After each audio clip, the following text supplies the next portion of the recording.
함께 성공한 하나님의 말씀은 출애굽기 2장 1절부터 10절까지입니다.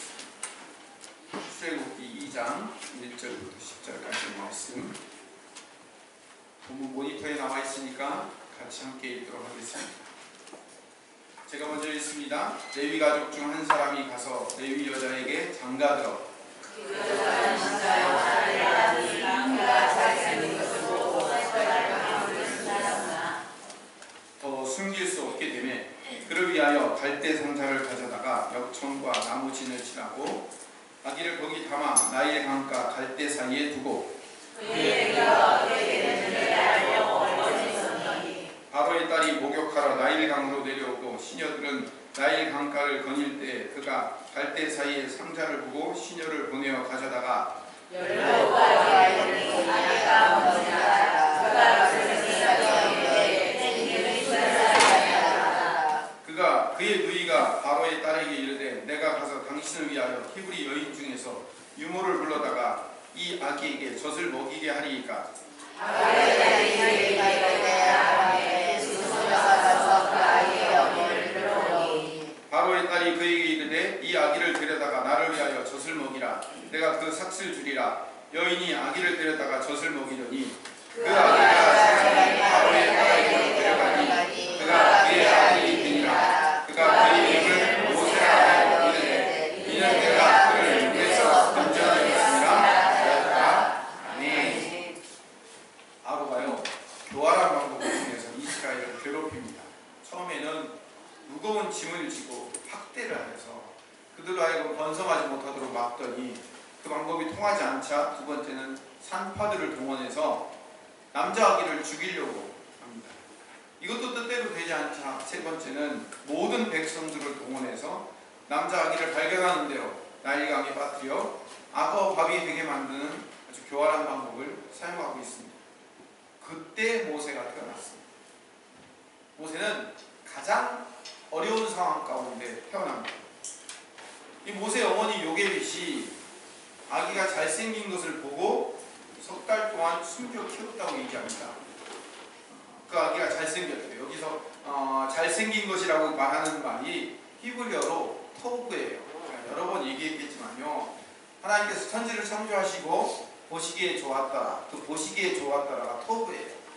그러니까 요게벳의 눈에 이 아이가 보기에 좋았던 거예요. 그래서 석 달 동안 숨겨 키웠어요. 어떤 어머니 눈에 자기 아기가 안 좋겠어요? 다 좋아 보이죠.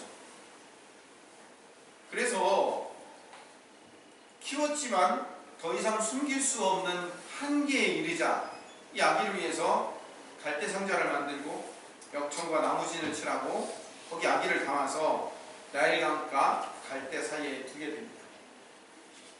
인간의 방법으로는 할 수 있는 최선을 다했어요.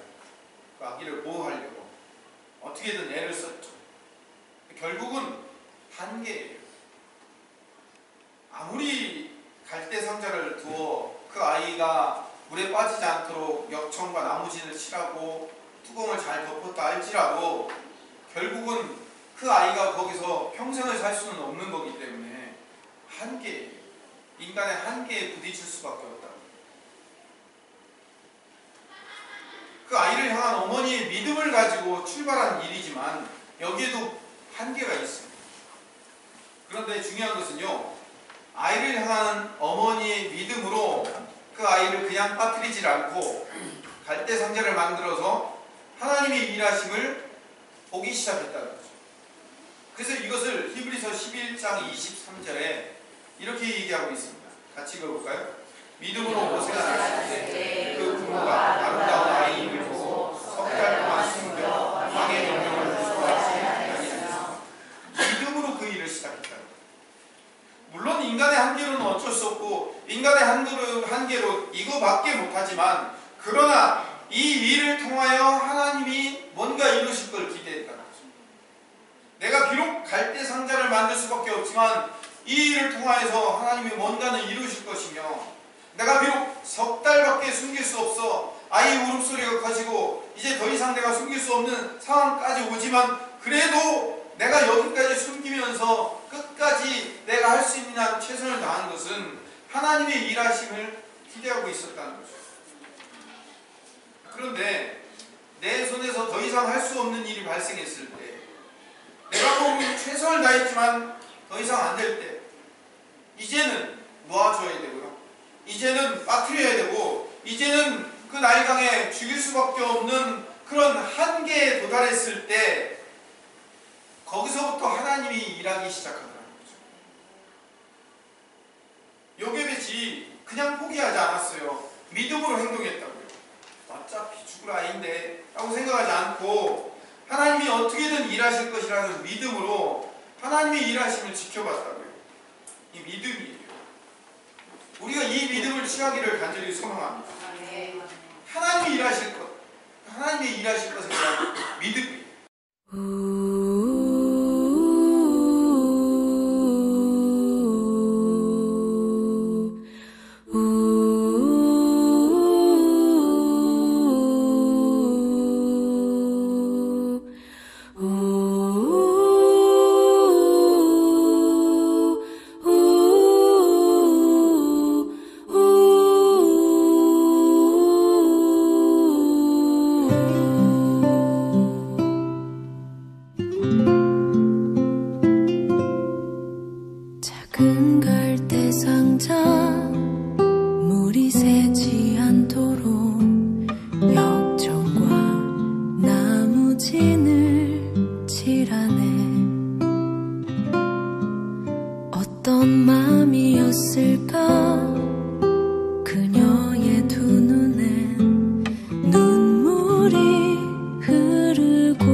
믿음으로 한번 고백해 보려고 함께 따라 해보자고 말씀드렸습니다.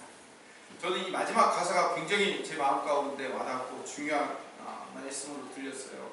너의 삶의 참 주인이시며 너의 참 아버지이신 하나님께 내 삶을 맡겨라. 이게 중요한 거예요. 내 삶의 참 주인이시고 너를 이끄시는 그 하나님께 맡기기 위해서 방주를 짓고 맡기기 위해서 하나님 앞에 내려놓고 하나님 앞에 하나님이 일하실 수 있도록 맡기는 거예요. 이게 중요해요. 포기하고 그냥 내팽개쳐서 내버려 두는 게 아니에요. 하나님께 맡기는 거예요. 여러분, 하나님이 일하심을 여러분 믿고 있습니까? 하나님은 우리에게 때로는 최악의 상황도 주셔요. 그 최악의 상황을 주시는 이유는 우리의 믿음을 훈련시키기 위해서 그래요. 내가 아무리 노력해도 될 수 없는 일을 만났을 때 우리는 거기서 우리의 믿음이 성장할 수 있는 겁니다. 한계를 넘어선 문제를 만났을 때 하나님을 의지할 수 있는 거예요. 그때 성장하는 거죠. 반대로요, 한계를 만나지 않으면 성장하지 않습니다. 왜냐하면 내가 할 수 있는 단계에서는요 하나님을 의지하지 않기 때문입니다. 여러분이 여러분 스스로 여러분 자신이 여러분의 것을 할 수 있을 때 하나님을 의지합니까? 말로는 그렇죠. 근데 실제로 하나님을 의지하지 않아요. 인간의 한계를 뛰어넘는 문제가 발생했을 때 인간은요 하나님을 의지하고 우리의 믿음과 신뢰가 거기서부터 발동하게 되는 거예요. 그럼 근육을 어떻게 키우는지 아십니까? 이 근육을 키우는 방법은요 이 철봉에서 매달리기를 하고 푸시업을 하고 그래가지고 근육을 막 키워요. 근육을 키우는데 내가 정말로 힘들 때까지 그래가지고 정말 막 여기가 터져나갈 것 같이 힘들 만큼 막 근육을 키워요. 그런 다음에 더 이상 할 수 없어요. 더 이상 마지막 이제는 한 번도 못하겠어 라는 상황이 될 때 옆에서 뭐라고 얘기해요? 한 번 더 그래요. 그러면 그때 막 그 근육이 터질 수밖에 없는 상황, 막 마지막 그 상황에서 한 번 더 하고 두 번 더 해요. 그럼 어떻게 되냐면 이 안에 있는 근육에 이 실핏줄들과 그 근육의 세포들이 터져버려요. 실제로 이게 터진다니까요. 그게 터진 다음에 하룻밤 자고 일어나면 자면서 이 근육이 팽창하는 거예요. 그 터졌던 근육을 자기 스스로 어떻게 해요? 이 터진 거를 스스로 메꿔야 되잖아요. 몸이 자기가 인식해서 이걸 메꾸는 거예요. 그렇게 메꾸면 세포가 어떻게 돼요? 근육이 커져버려요. 그래서 근육이 키워지는 거예요. 근육을 키우는 사람들은 어떻게 키우냐면 자기가 할 수 있는 한계선, 그 한계선을 뛰어넘어서 몇 번 더 하면 그 몇 번 더함 때문에 터지는 근육, 그 터지는 근육들이 뭉쳐지고 그것이 회복되면서 생기는 근육이 이런 근육이 막 생기는 거예요.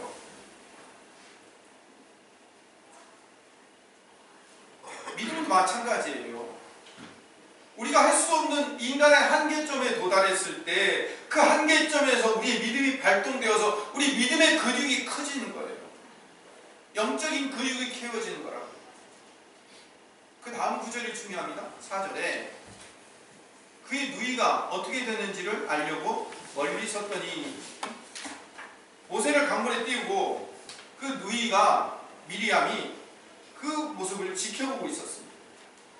그리고 지켜보는 차원에서 멀리 서 있었다라고 되어 있습니다. 여기서 서 있었다라는 말은 히브리어로 야짜브예요. 제가 창세기 할 때 말씀드렸어요. 이 단어가 나중에 출애굽기 14장 13절에 또 한 번 등장합니다. 언제 등장하냐면 같이 읽어봅시다. 모세가 백성에게 이르되 너희는 두려워하지 말고 가만히 서서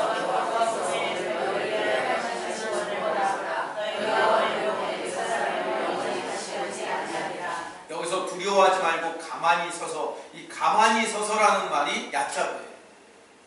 서 있으라는 거예요. 뒤에는 애굽 천차들이 달려오고 앞에는 홍해의 물이 가로막혀 있는 상황. 인간의 힘으로는 해결할 수 없는 불가능에 맞닥뜨려 있어요. 진퇴양난, 사면초가. 그런데 여기서 우리가 할 일은 뭐냐면 하나님 앞에 가만히 서 있는 거예요. 이게 믿음의 행동이고 우리가 믿음으로 취할 결과란 말이에요. 아무것도 안 하고 널브러져 있으라는 얘기가 아니에요. 내가 책임 없는 행동을 한 다음에 그 결과에 대해서 아무런 대책도 세우지 않고 있는 자들의 변명이 아니에요. 분명히 말씀드리지만 하나님을 믿고 그 하나님의 일하심을 내 한계선을 뛰어넘어서 기다리고 있으라는 거예요. 그걸 얕잡으라고 그래요. 하나님의 일하심을 지켜보라는 거예요. 우박제약이 시작될 때 출애굽기 8장 20절에 파리제약이 시작될 때 출애굽기 9장 13절에 그때도 하나님께서 모세에게 뭐라고 얘기하냐면 바로 앞에 가 서 있으라는 거예요. 바로 앞에 가서 서 있으면 누가 일하신다? 하나님이 일하신다는 거예요. 하나님께서 내 인생의 주인이심을 고백하게 만들고 그렇게 경험하게 만드시려는 하나님만의 독특한 훈련 방법이에요. 인간의 한계를 뛰어넘은 상황에 하나님의 일하심을 기대하게 만드는 것. 그럼 불교도 이슬람도요. 세상에 어떤 다른 종교도 하나님이 이런 방법을, 신이 이런 방법을 사용한 예가 없어요. 오직 하나님만 이런 방법을 사용하셔요. 인간의 한계선을 뛰어넘는 상황 가운데 하나님의 일하심을 보도록, 지켜보도록 만드는 것. 이게 하나님만의 방법이에요. 여호와 하나님만의 방법. 그래서 이 여호와 하나님만의 방법은 최악의 상황을 최선의 상황으로 바꾸시죠. 하나님은 언제나 최악의 상황에서 하나님이 최선의 방법을 가지고 일하셔요. 먼저 하나님께서 바로의 공주의 눈에 들게 만들어요. 이 갈대상자. 그래서 갈대상자를 건지도록 만들죠. 우연의 일치가 아니에요. 하나님이 미리 준비하신 거예요. 바로의 딸이 그 마음에 불쌍히 여기는 긍휼한 마음을 주신 것도 하나님이셔요. 생각해보세요. 아버지 바로가 추상 같은 명령을 내려서 온 백성이 히브리 남자 아기 발견하기만 하면 전부 다 나일강에 빠뜨려라 라고 명령을 했는데 나일강에 던져져서 갈대상자를 통해서 떠내려오고 있는 그 아기가 히브리 남자아이라는 것은 분명한데도 불구하고 그 아이를 건지려고 생각했다는 것은 아버지 명령을 어기겠다는 얘기잖아요. 그럼에도 불구하고 생각했다는 것은 하나님의 일하심으로 밖에는 설명할 방법이 없는 거예요.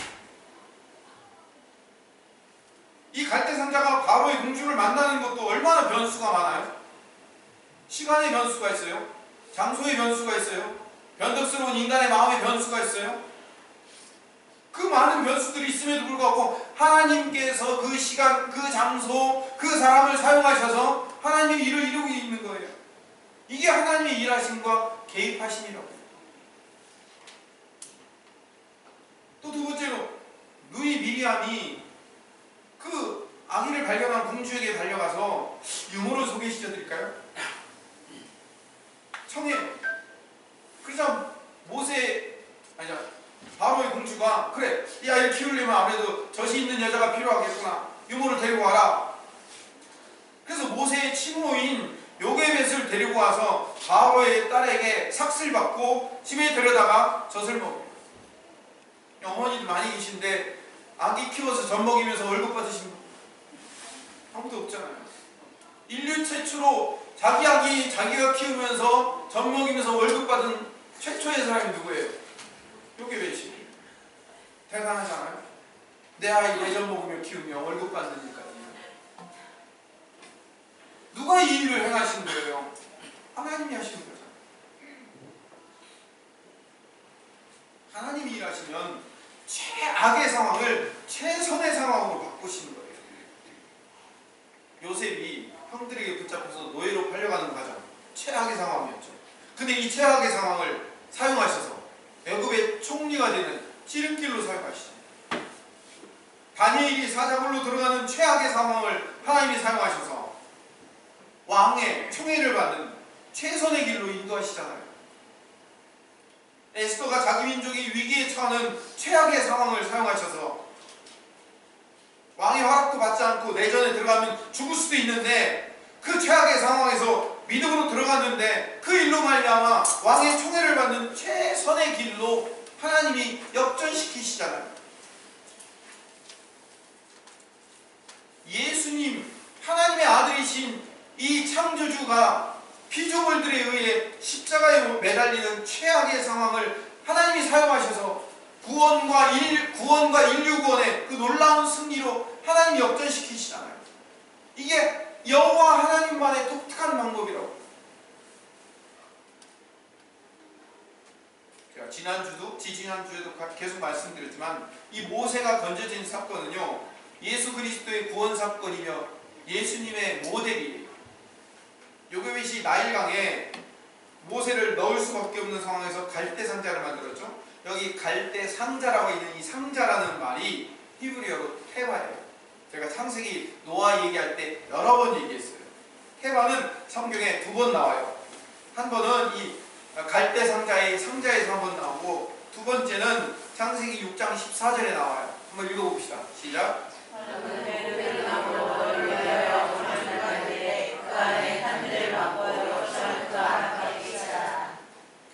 여기 방주라는 이 방주가 히브리어로 테바예요. 그러니까 하나님께서 노아와 8 식구들을 살릴 때 테바를 만들게 하셨고, 하나님이 모세를 살릴 때 테바를 만들게 하셨고, 히브리어로 같은 말이에요. 근데 아까 창세기 6장 14절을 다시 보면 고페르 나무로 너를 위하여 방주를 만들 때 그 안에 칸들을 막고 역청을 칠하라고 했을 때 그 역청이라는 말이 히브리어로 코페르예요. 그러니까 이 히브리 사람들은요, 이 워드플레이를 좋아해요. 말 유희라고 하죠. 그러니까 고페르 나무로 코페르 해라, 그렇게 하는 거예요. 이 코페르 하다는 건 뭐냐면 덮다는 거예요. 하나님의 은혜로 덮다. 마찬가지로 오늘 본문 3절 말씀도요, 출애굽기 2장 3절도 그를 위하여 갈대 상자를 가져다가 역청과 나무진을 칠하고, 같은 방식으로 테바를 만들어요. 방주를 만든다고요. 하나님께서 노아를 살리시고 모세를 살려나가기 위해서 테바를 만드시는 것처럼 하나님께서 우리 하나님의 백성들인 이 신약 백성들, 우리를 살리기 위해서 테바를 주셨어요. 방주를 주셨다고요. 그분이 누구실까요? 예수님이 우리의 방주 되시는 분이셔요. 그 예수님이라는 방주 안에 들어가 그 방주를 탄 사람들은 하나님의 백성, 하나님의 나라에 들어가게 되고, 그 방주를 타지 못한 자들은 죽을 수밖에 없는 운명으로 만들어 주시는 거예요. 그러니까 방주는 뭐냐면 예수님을 상징하는 거예요. 예수님의 코페르, 덮으심을 통하여서 믿음으로 예수님 안에 들어간 자들이 살아나는 이야기를 미리 보여주고 계시는 거예요. 출애굽기 강의를 시작할 때부터 2번 계속해서 말씀드렸지만, 하나님께서 야곱에게 언약을 주셔요. 요셉에게도 언약을 주신다고. 야곱에게 무슨 언약을 주시냐면 창세기 46장 4절을 보면, 4절을 봅시다. 내가 너와 함께 애굽으로 내려가고 반드시 너를 인도하여 다시 올라올 것이며, 반드시 다시 올라오게 만드시는 분이 하나님이십니다. 요셉에게도 어떤 약속을 주셨냐면 창세기 50장 24절에 같이 읽어봅시다. 요셉이 그의 형제들에게 이르되 나는 죽을 것이다.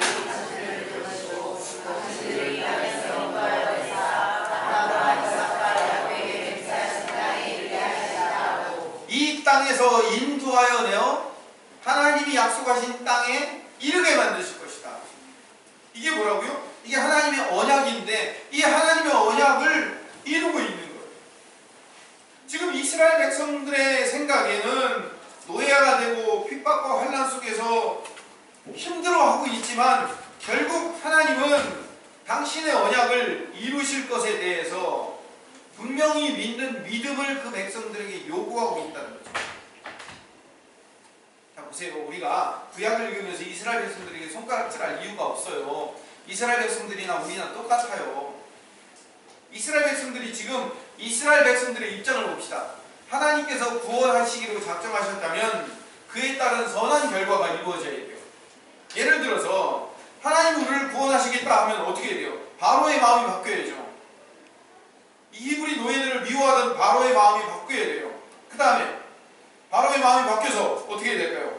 자, 이 히브리 노예들을 전부 다 해방시키겠다. 그리고 다 자유인으로 해방시켜 주시고, 니네들이 400년 동안 고생했으니까 야 니네 그냥 나갈 수 없으니까 야 이런 것도 좀 갖고 나가 하면서 그들에게 그동안 밀렸던 월급을 다 계산해서 주는 거예요.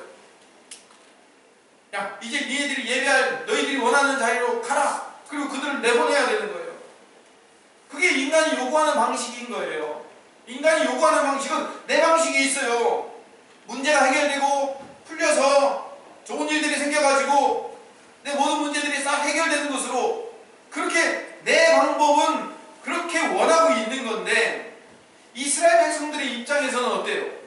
이스라엘 백성들의 입장에서, 야, 저를 보세요. 죽으시지 마시고 저를 보세요. 이스라엘 백성들의 입장에서는 지금 출애굽기 1장, 2장을 넘어가면서 상황이 더 열악해졌어요. 상황이 더 안 좋아졌다니까요. 더 열악해지고 더 안 좋은 상황을 겪어가면서 도대체 과연 하나님이 우리를 구원하시는 거 맞아? 하나님의 언약을 이루시는 거 맞아? 라고 생각하고 있을 수 있단 말이에요. 이스라엘 백성들의 생각과 지금 반대로 가고 있잖아요. 조금 있다가 보겠지만요, 나중에 모세가 10가지 재앙을 일으키고 하는 상황 속에서는 어때요? 더 엄청난 핍박이 더 많이 몰려와요. 모세가 나중에 80년 후에 나타나가지고 이스라엘 백성들을 구원해야 되니까 이 백성은 보내라고 하나님이 말씀하셨다라고 얘기하니까 바로가 뭐래요? 바로가 아우 그래? 그래 그럼 얼른 나가, 이렇게 얘기해? 아니죠. 너희들이 아직도 정신을 못 차리는 모양이구나. 그러면서 지금까지는 짚을 주어가지고 벽돌을 만들게 했어요. 하루 일정량을. 그런데 이제 니네들이 아직도 정신을 못 차릴까? 이제 집을 안 줄 거야. 니네들이 직접 가서 논밭에 가갖고 집 다 걷어. 그래가지고 그거 가지고 만들어. 근데 숫자는 똑같아야 돼. 일이 어떻게 돼요? 더 고대졌어요. 구원하네, 탈출하네, 하나님이 구원하시, 이런 소리 하니까 이 바로가 열받아가지고 일을 더 힘들게 시키고, 아예 이번엔 집을 주지도 않고 벽돌 만들으라는 거예요. 더 힘들어졌어요. 그러니까 하나님의 언약은 반드시 분명히 내 삶 가운데 이루어진다고 말은 하는데, 그럼에도 불구하고 상황과 환경은 더 반대로 가고 있을 수 있단 말이에요. 이스라엘 백성들이 그 앞에서 모세를 원망하고 아론을 원망하는 것처럼 우리도 그렇게 원망할 수 있는 거예요.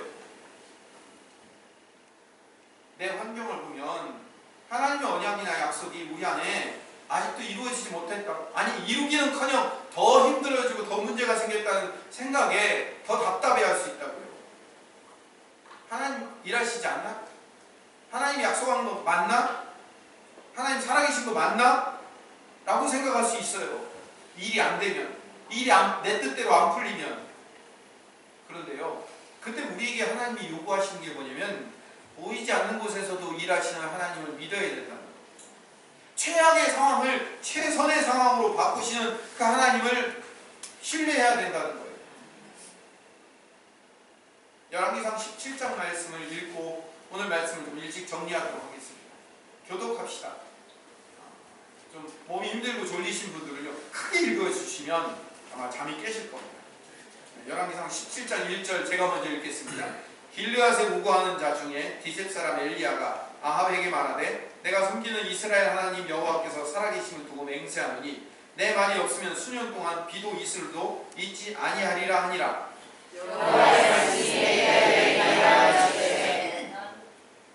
너는 여기서 떠나 동쪽으로 가서 요단 앞 그린 시냇가에 숨고 그 시내를 가시라.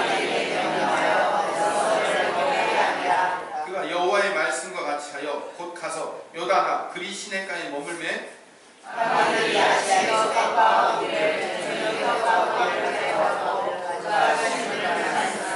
땅이 비가 내리지 아니하므로 얼마 후에 그 시내가 마르니라.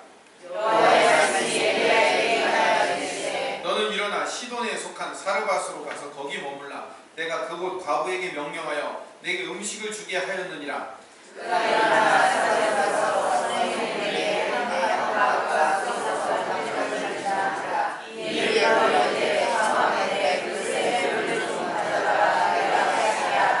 그가 가지러 갈 때 엘리야가 그를 불러 이르되, 청하건대 내 손에 떡 한 조각을 내게로 가져오라.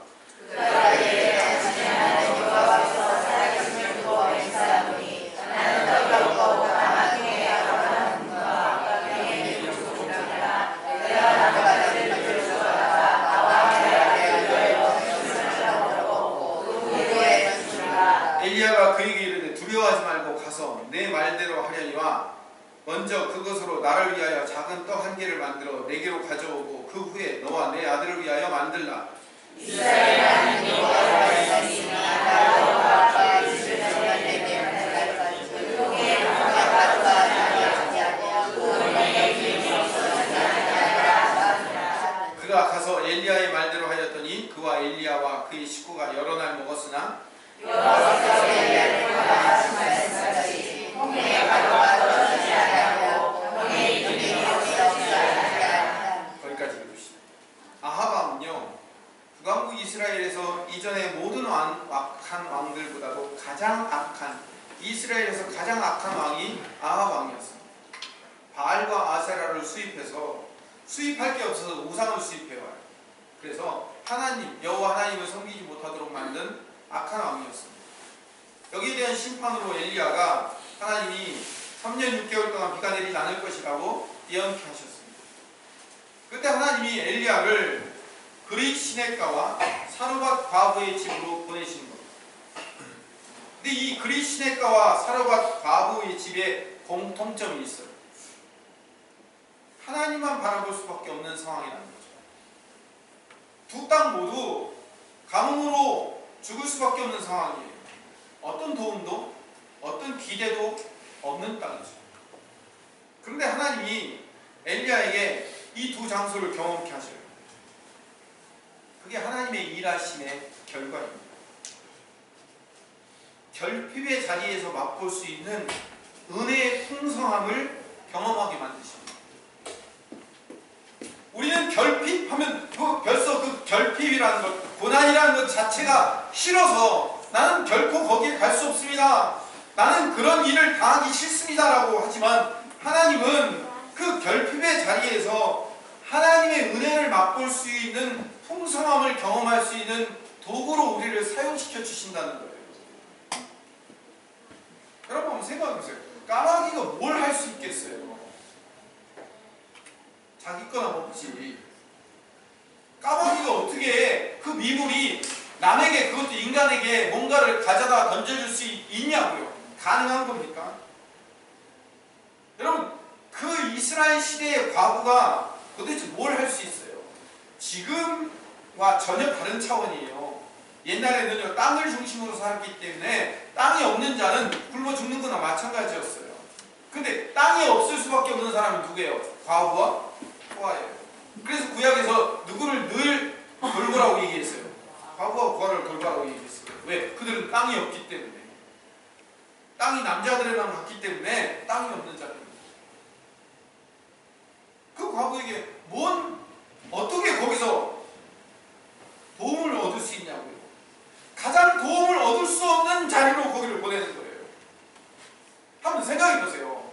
최소한 도움을 받으려면 그 성읍의 읍장이라든지 아니면 그 성읍에서 그나마 가장 가뭄에도 불구하고 먹고 살 수 있는 사람의 집에 보냈어야 될 거 아니에요. 하나님 생각이 있으셔요, 없으셔요? 왜 하필 까마귀예요? 왜 하필 자기 몸도 주체 못하는, 자기 혼자 입도 감당 못하는 과부의 집으로 보내시는 거냔 말이에요.